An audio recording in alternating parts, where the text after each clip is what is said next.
اسرائیل اور حماس جنگ میں حوثی اس وقت اہمیت اختیار کر چکے ہیں۔ حوثیوں نے پچھلے کئی دنوں سے ریڈ سی سے کسی بھی جہاز، کسی بھی شپ، کسی بھی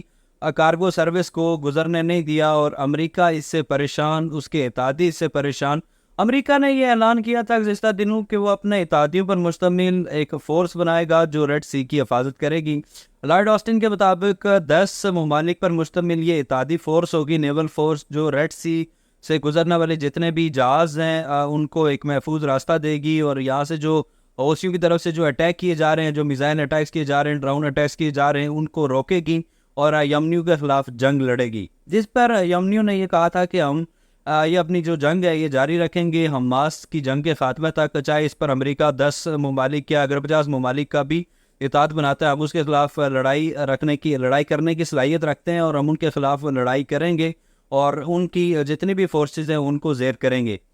لیکن اس وقت معاملہ ایک اور پہلو میں داخل ہو چکا ہے۔ اس وقت ایک اور اہم پہلو ہے اس سارے معاملے میں کہ سعودی عرب اور جو عرب ممالک ہیں ان کا اس پر کیا سٹانس ہوگا۔ سعودی عرب اور اس کے جو اتحادی ہیں، کچھ وہ امریکہ کے بھی اتحادی ہیں، اور یمنیوں کے ساتھ بھی، یمنی حوثیوں کے ساتھ بھی ان کے کچھ پیس کے لیے کچھ مذاکرات چل رہے ہیں۔ آج اس پر بات کریں گے۔ آگے بڑھنے سے پہلے نئے آنے والے دوستوں سے گزارش ہے ہمارے اس چینل کو سبسکرائب کریں اور بیل آئیکن کو ضرور پریس کریں تاکہ آنے والی اپڈیٹ سے آگاہ رہ سکیں۔ اس وقت اہم معاملہ ہے کہ سعودی عرب کا کیا سٹانس ہوگا۔ سعودی عرب امریکہ کا ساتھ دے گا یا یمنی حوثیوں کا ساتھ دے گا؟ ایک طرف تو سعودی عرب کے جو ولی عہد ہے شہزادہ محمد بن سلمان، ان کا یہ نظریہ ہے کہ کانفلکٹ کو بہت کم کیا جائے، کہیں بھی وار کی صورتحال نہ ہو۔ ہمیشہ بزنس کی طرف انہوں نے توجہ دی ہے، ابھی بھی وہ اسی طرح کھیل رہے ہیں۔ ایک طرف دیکھا جائے وہ امریکہ کے ساتھ ہیں، دوسری طرف چائنا کے ساتھ ہیں، اس طرح وہ دیگر ممالک کے ساتھ بھی اپنے تعلقات استوار کر رہے ہیں۔ اس وقت جو ہے معاملہ ہے وہ امریکہ کا ہے کہ امریکہ اور یمن میں سے سعودی عرب کس کو اپنے ساتھ رکھے گا۔ ایک طرف تو امریکہ کے ساتھ ایک بڑی تجارت ہے، وہ اب رک جائے گی اگر امریکہ ناراض ہوتا ہے۔ دوسری جانب اگر یمنی ناراض ہوتے ہیں تو سعودی عرب کی جو سرحدیں ہیں وہ محفوظ نہیں ہوں گی، کیونکہ پچھلے کئی سالوں سے سعودی عرب نے یمنی حوثیوں کے خلاف لڑائی کی ہے، ان کے خلاف جنگ کی ہے۔ ایک دفعہ ماضی میں یہ بھی ہوا کہ پاکستان کو بھی سعودی عرب نے اس پر دعوت دی تھی کہ آپ براہ راست اگر یمنی حوثیوں سے لڑائی کریں، جس پر پاکستان نے معذرت کی تھی۔ بعد میں جنرل راحیل شریف ان فورسز کے سربراہ بنے تھے جو یمنی حوثیوں کے خلاف لڑ رہی تھی۔ تو سعودی عرب کی جو سرحدیں ہیں وہ بھی یمنی حوثیوں سے محفوظ نہیں ہیں، پچھلے کئی سالوں سے لڑائیاں جاری ہیں۔ لیکن گزشتہ سال جب ایران کے ساتھ معاملات نارملائزیشن کی طرف آئے تھے تو تب یمنی حوثیوں کے ساتھ بھی اس کے سعودی عرب کے کچھ اہم معاہدے ہوئے تھے، کچھ معاہدے ہونے جا رہے تھے، کچھ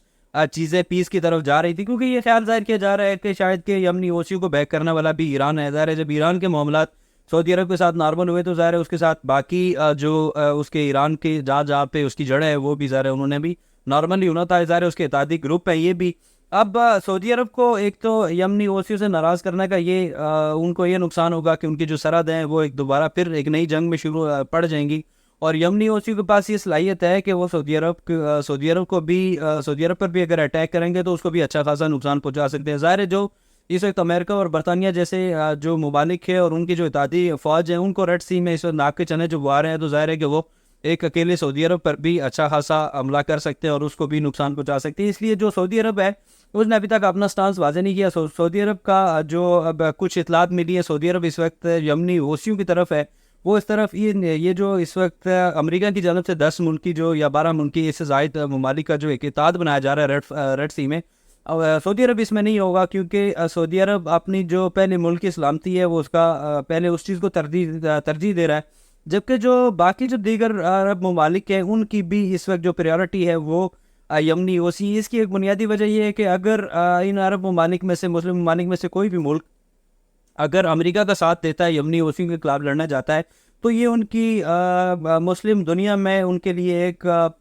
بے عزتی والی بات ہوگی، یا ان کے لیے ایک شرمندگی والی بات ہوگی۔ جو مسلم کمیونٹی ہے وہ اس ملک کے خلاف بالکل چلی جائے گی، اور ایک حد سے شاید کہ اس کو جو مسلم کنٹری ہے اس کے اوپر سے شاید وہ یہ جو ٹیگ ہے وہ بھی ہٹا دیں گے، اور مسلم جو ممالک ہیں ان میں ایک احتجاج شروع ہو جائیں گے اس مسلم ملک کے خلاف کہ جو امریکہ کا اطاعت کرے گا۔ یہ معاملہ ضرور ہو سکتا ہے کہ اس وقت مصر، قطر اور دیگر جتنے بھی عرب ممالک ہیں جو اس وقت پڑوس پر ہے ریڈ سی کے، وہ شاید براہ راست اس جنگ میں نہ ہوں، شاید کہ وہ انڈائریکٹلی بیک ڈور سے اس جنگ میں امریکہ کا ساتھ دیں، لیکن اس وقت جو عرب ممالک کی طرف سے ہمیں بالکل نہ نظر آ رہی ہے سعودی عرب سمیت امریکہ کو. اور دوسری جانب جو امریکہ کا اتحادی تھا فرانس، اس نے بھی اس جنگ میں اپنی افواج شامل کرنے سے معافی مانگ لی ہے. اس نے بھی معذرت کر لی ہے. اس نے بھی کہا ہے کہ ہم اس پر سوری کرتے ہیں امریکہ سے، امریکہ کے ساتھ تمام موضوع پر ان کے ساتھ ہم کھڑے ہیں، ان کا اتحاد ہمارے ساتھ ہے، لیکن یہ جو معاملہ ہے ریڈ سی والا، اس پر ہم ان کا ساتھ نہیں دیں گے. اس کی ایک بنیادی وجہ یہ بھی ہے کہ اسرائیل میں گزشتہ دنوں ایک اہم شخصیت فرانسیسی جو ہے وہ ذمہ دار وہ مارے گئے تھے وہاں پر اسرائیلی فورسز کے اٹیک سے. اس وقت جو امریکہ کا یہ جو 10 ملکی اتحاد ہے، اس کی جانب سے 50 ویزلز بھی ریڈ سی میں بیچی جا چکی ہیں، لیکن ابھی تک جو لڑائی کا باقاعدہ آغاز ہے وہ ابھی تک نہیں ہو سکا. اور جو یمنی اوسی ہیں وہ اسی طرح اپنے جو معاملات جاری رکھے ہوئے ہیں، اور جو امریکن اور برطانوی فورسز ہیں ان کے جتنے بھی میزائلز اور جتنے بھی ڈرون اٹیکس ہیں ان کو انٹرسپٹ کر رہی ہیں اور وہ اسرائیل کی طرف جانے سے روک رہی ہیں.